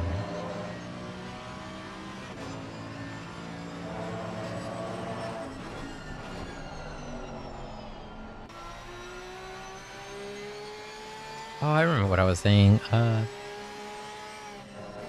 Originally, ideally, normally, turn 5 is where a lot of the action happens. Turn 2 as well. And turn 2 has been a hotspot for activity. Turn 2 being the Andretti hairpin. Turn 1 is kind of dumb here in Laguna Seca. It's the small kink. That's basically what it is. Here, since Jonathan Kelly is going to be passing it by first, we'll jump in the passenger seat with him. Actually, a couple of our drivers up ahead. Zach. Well, as you see there up ahead, it kinks to the left a little bit. That is basically right here. This is turn 1, and this is turn 2, the Andretti hairpin right here. One a big turn as Brad goes a little bit wide. Let's both Jonathan Kelly and Chris Unfair go so they can continue having their fight if they so choose.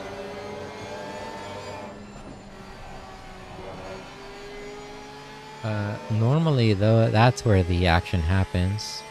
Turn 2 and the turn they're coming up right now, turn 5, right here.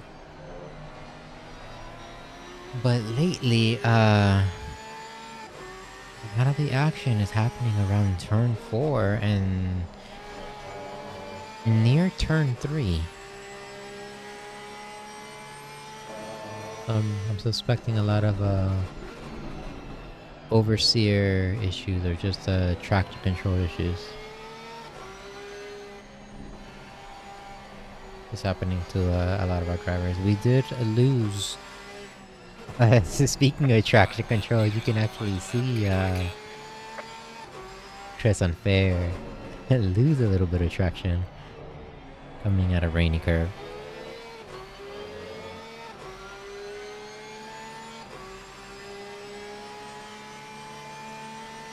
I was saying we did lose 2 drivers overall because of Laguna Seca incident, so unfortunate for them. I hope they can participate and partake in next week's race.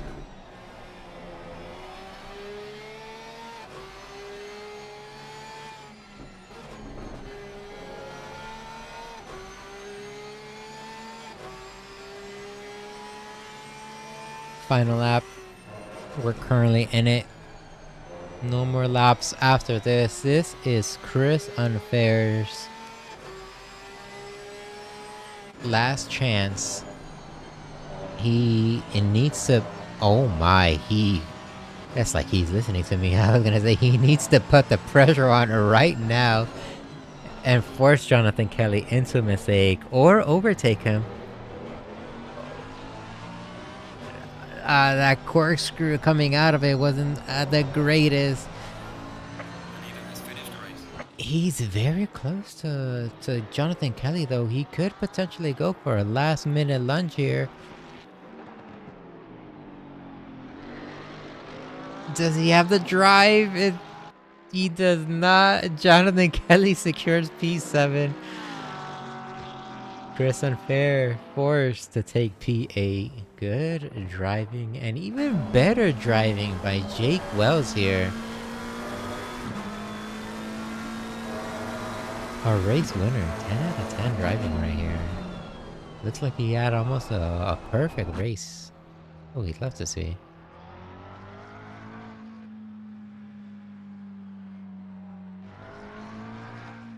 Very nicely done.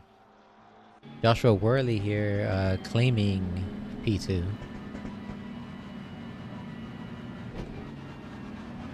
Christopher Greider secures P3.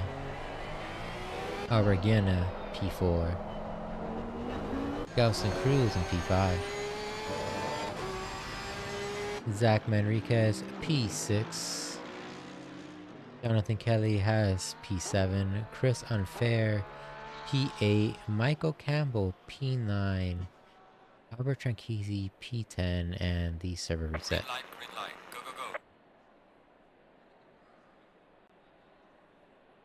That was kind of a harsh reset.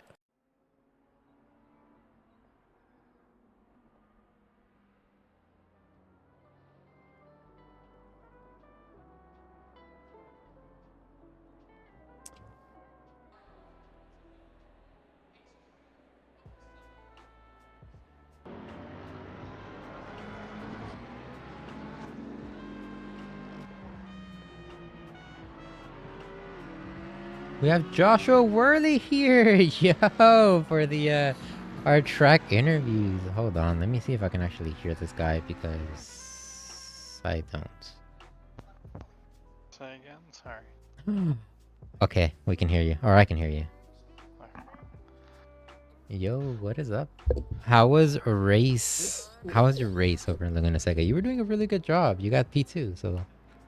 Yeah, it was. I mean, I was really looking forward to the battles. I knew me and Jill and Albert were gonna all have good battles, but after both of them wrecked early, I was like, well, I'm not catching Jake, so I went just to survival mode and tried to take it easy, basically. Oh, well, it looks like you certainly did that. Shoot, there were a lot of incidents, a lot of crashes. Anything that surprised you about Laguna Seca? Not really. I feel like every race I've ever done here, it's ended like this. There's been so many incidents that the field's just super spread out. I don't know if there were any good battles going on for you. Every time I feel like I saw I was coming up on one, somebody made a mistake and spun, and it was like, well, that's Laguna. There is no forgiveness. There really isn't. There were plenty of battles, but they come and go very quickly. Yeah, I think Ganna and I had a lot of battles, but like Josh said, we just crashed every time we pass each other, I and did then we see. catch up again. So how did you feel about the race, Christopher? I felt really good actually. I practiced a little bit. Track just felt good. I did spin off a couple times, but luckily I didn't get any damage. But yeah, I just started putting somehow. Well, like you guys said, I got real lucky early. Got up in the front of the pack, and then from there it was just trying to put in my best laps. Okay. Time, but good race. Yeah, Fun very race. very good race. I love seeing the battle that you guys got into. That's definitely for sure. Shoot, I wasn't prepared. I was troubleshooting and stuff, stream stuff. Do you guys have anyone you guys like to thank? I know Joshua Worley. Congrats on P2. Yeah, I mean, it'll help the standings, that's for sure. I gotta That make up for burning my drop rounds already. you already burned 2 of your drop rounds. I burned both of them. I missed last week, and then I had 2 bad races to start the season, so I gotta be perfect the rest of the way. Oof. Oof. Well, it's a good start. We got 2 more races. We got wait, I think it's 2 more. Next week we have Hungaroring, I think. 2 or 3. Here, let me double. Yeah, next week is Hungaroring, and then we have round 6 in Suzuka, since we need to reschedule it. So we have 2 more races. Oh. It's awesome. I Not realize. thought this season was longer. Same. Yeah. I guess. Well, I mean, that's 9 rounds. Like we've been racing a lot. It's 9 rounds, yeah.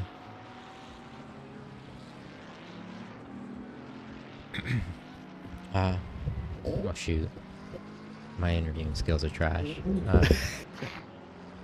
I don't know how to talk, so.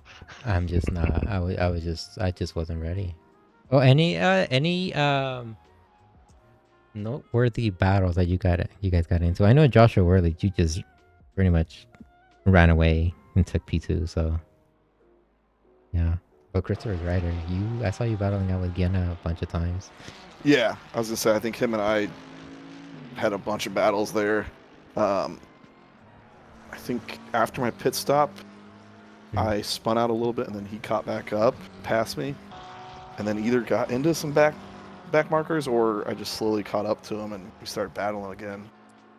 But yeah, we just kept switching back and forth, and one of us would make a mistake and the other one would pass. It was a little bit of good both. battle. Yeah, it was very good battles. Yeah, I would see. It seemed like both of you guys had issues with turn 4.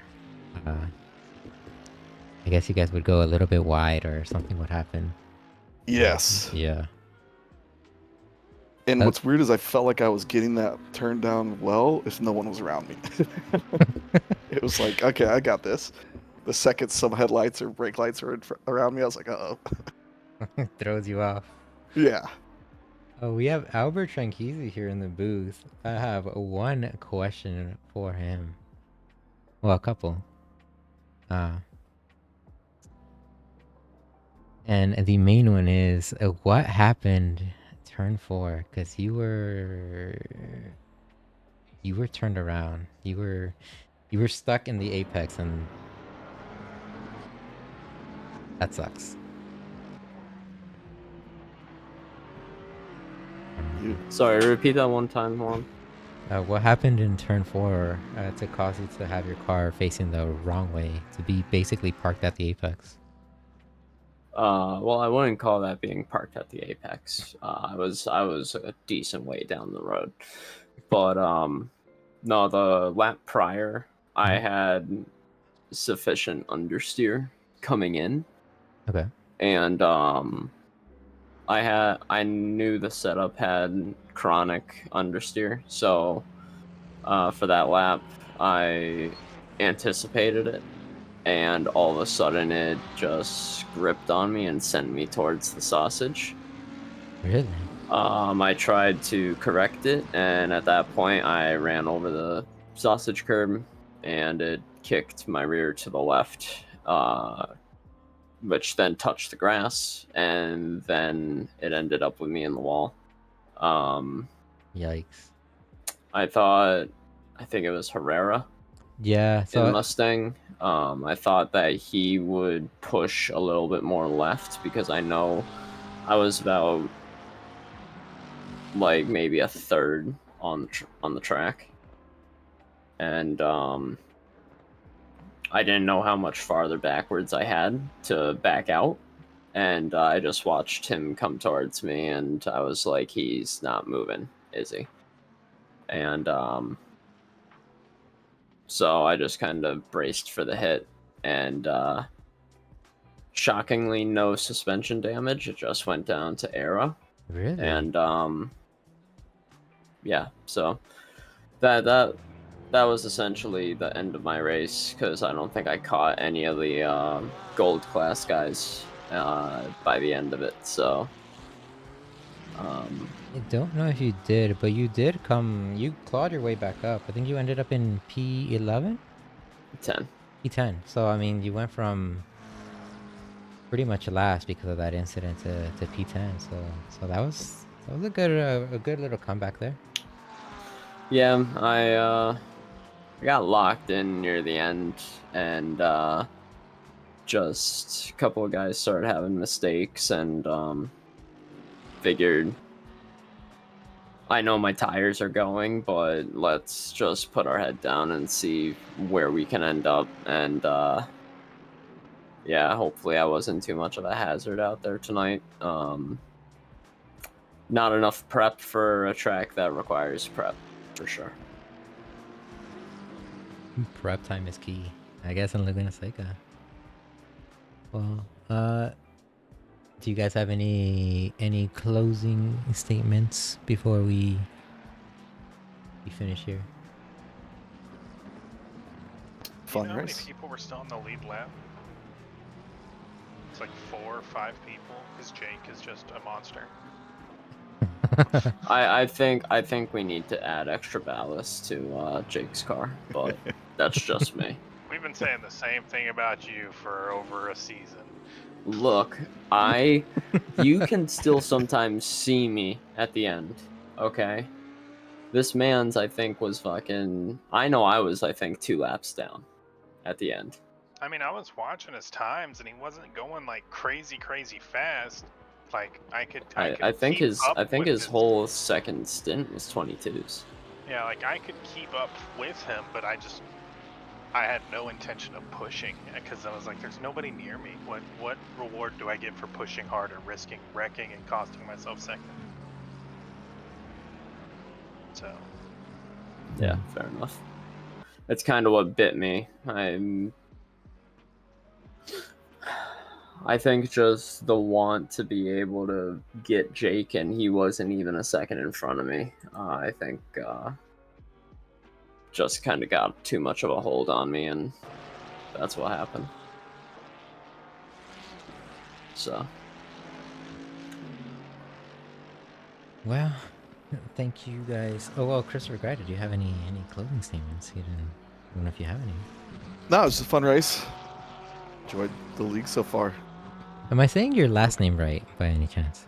Yeah, you are. Yep. Oh, sweet. Okay. Yeah, perfect. So. Yeah, it's been fun. I'm forward to more races. Hell yeah.